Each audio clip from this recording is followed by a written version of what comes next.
मैं मुख्तसर सी बात करूंगा। मेरे कॉलीग्स बैरिस्टर गौहर और उमर अयूब खान ने अक्सर बातें कह दी हैं।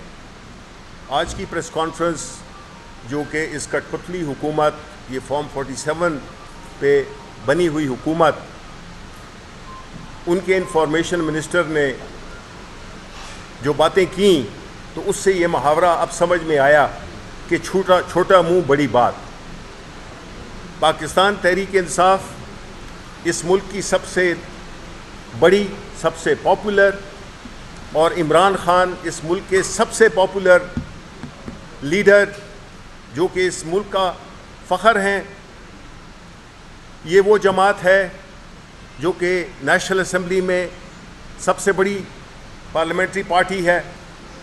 ये वो जमात है जो कि सेनेट में सबसे बड़ी पार्लिमानी जमात है।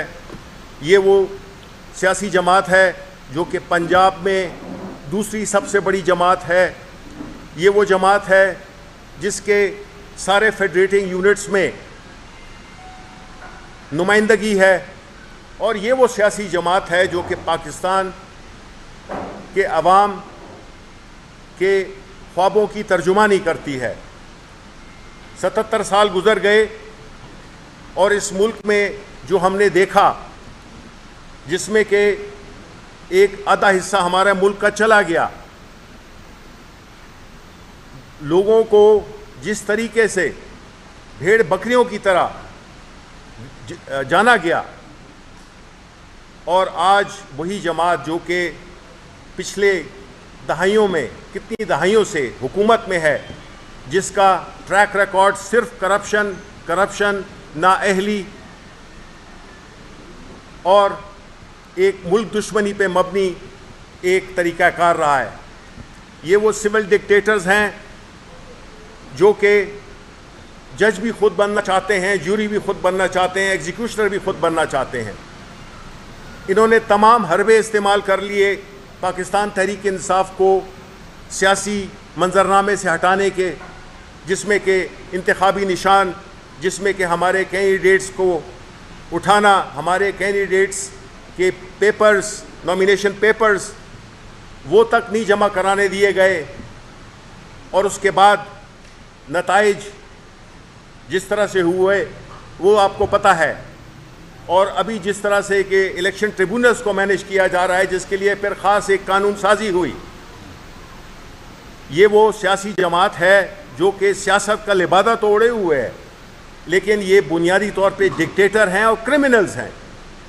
जो हरकतें इन्होंने की हैं वो तो पाकिस्तान में कोई सियासी जमात नहीं कर सकती। ये इस मुल्क में एक 17 सीटों पे मबनी हुकूमत है जिसको कि अवाम की पजीराई हासिल नहीं, और जिसको अवाम की पजीराई हासिल ना हो वो न कोई स्ट्रक्चरल रिफॉर्म्स कर सकती है, न वो कोई बड़े फैसले कर सकती है, चाहे वो प्राइवेटाइजेशन हो या और कितने अहम चीज़ें हैं जिसमें पावर सेक्टर भी शामिल है। ये इनकी ये सोच कि वो सुप्रीम कोर्ट के फ़ैसलों को, सिर्फ उन फैसलों को मानेंगे जो कि इनकी मर्ज़ी के हों, ये हमेशा फ़िक्स मैच खेलने के आदी रहे हैं। इनको इमरान खान जैसा लीडर कभी मिला नहीं था। इनको वो लीडर नहीं मिला था जो कि पाकिस्तान के अवाम की बात करे, पाकिस्तान के अवाम के हुकूक की बात करे, पाकिस्तान के मुस्तकबिल, रोशन मुस्तकबिल की बात करे, जो आइन और कानून की बालादस्ती की बात करे। हमारी सियासी जद्दोजहद यही है। हम एक सियासी जमात हैं, हम सियासी जद्दोजहद में बिलीव करते हैं। ये दूसरी जमातें ये हमारा सियासी मुकाबला नहीं कर सकीं, और ये जो आपने इनके जो ये पिछले दिनों के जो फैसले आपने देखे हैं, उसमें यही ज़ाहिर होता है कि ये सियासी तौर पे शिकस्त खुर्दा है और शिकस्त इन्होंने मान ली है। ये आज की प्रेस कॉन्फ्रेंस एक पॉलिटिकल सरेंडर था। ये एक ऐसे जहन की अक्कासी थी जो कि बिल्कुल हार चुका है। वो जो एक शेर है ना, तू यहीं हार गया मेरे बुज़दिल दुश्मन, मुझसे तन्हा के मुकाबिल तेरा लश्कर उतरा। इमरान खान अकेला खड़ा है, पाकिस्तान के अवाम के लिए खड़ा है, वो अगर जेल में है तो पाकिस्तानी अवाम के लिए जेल में है। वो अपने अगर चाहता तो इनकी तरह ये भी डील कर सकता था। मुल्क से बाहर इमरान खान से ज़्यादा कोई नहीं जानता किसी भी पाकिस्तानी को, लेकिन उसका जीना मरना, उसका सब कुछ यहीं पे है। और वो हमारे पाकिस्तान के मुस्तकबिल की, पाकिस्तान के नौजवान नस्ल की जंग लड़ रहा है। हम कानून और आइन की बालादस्ती की जंग लड़ रहे हैं। हम नहीं चाहते कि हमारे केसेस माफ़ कर दिए जाएं। हम कहते हैं हमें इंसाफ चाहिए। और जिस तरह जितने भी केसेस थे वो एक एक करके गिरते गए, तो अब आखिरी पत्ता जो कि और कुछ नहीं है, जैसे कि कोई विकटें उड़ा के और भाग जाए, विकटें उतार के। ये इनका जो पाकिस्तान तहरीक इंसाफ को बैन करने का, उस पर पाबंदी लगाने का, ये बच्चों का खेल नहीं है।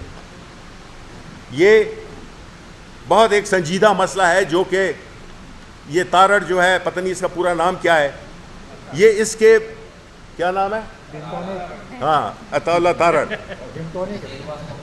ये जो कि बड़ी बातें इन्होंने की वो जेब नहीं देती हैं। इनकी जो वो है, इतनी बड़ी बातें ये नहीं कर सकते हैं। एक तरफ आप कह रहे हैं कि पाकिस्तान में मईशत बहाल हो। मईशत उस वक्त तक नहीं बहाल होगी जब तक कि सियासी अदम इस्तेहकाम होगा। आप जो स्टेप्स ले रहे हो, आप जो इक़दामात कर रहे हो, वो सियासी अदम इस्तेहकाम को ज़रब देगी। मुल्क मुतहम्मिल नहीं हो सकता। पाकिस्तान तहरीक इंसाफ पाकिस्तान के अवाम की हुकूक की रखवाली करेगी। और इस सिलसिले में जिस तरह के भोंडे तरीके से हमें बैनुल अक़वामी दुनिया में इद्दत केस जैसे कि आप ले लें, जिस तरह से कल बुशरा बीबी को ट्रीट किया गया, एक खातून, एक एक्स खातून अव्वल, जिस तरह से बदतमीज़ी की गई, इन चीज़ों से आपका कद मज़ीद छोटा होता है। ये चीज़ें आप नहीं कर सकते। आप पाकिस्तान के अवाम को भेड़ बकरियां नहीं समझ सकते। आपने जो करना है वो आपको पाकिस्तान के अवाम जब तक इजाज़त नहीं देंगे आप नहीं कर सकते। क्योंकि हम ये समझते हैं पाकिस्तान तहरीक इंसाफ पाकिस्तान की अवाम की नुमाइंदगी करती है, और हम अपनी सियासी जद्दोजहद जारी रखेंगे। और हम ये चाहेंगे कि इस मुल्क में सियासी इस्तेहकाम आए। फॉरेन इन्वेस्टमेंट जैसे हालात में नहीं आती। आप मुझे बताएं कि पाकिस्तान से लोग अपना सरमाया मुंतकिल कर रहे हैं बैरून ममालिक में। यहाँ से ब्रेन ड्रेन हो रहा है। जितने भी लायक बच्चे हैं, नौजवान हैं, सब जो है तो बाहर जा रहे हैं। ये एक्सेप्टेबल नहीं है। हमें इसको दुरुस्त करना होगा। हमें इस मुल्क की रखवाली करनी होगी। हमें इस मुल्क के अवाम ने मैंडेट दिया है, और हम उनके हुकूक की तहफ़्फ़ुज़ करेंगे अपनी सियासी जद्दोजहद के ज़रिए, जिसका कि बुनियादी नुक्ता है आइन और कानून की हुक्मरानी। बहुत बहुत शुक्रिया।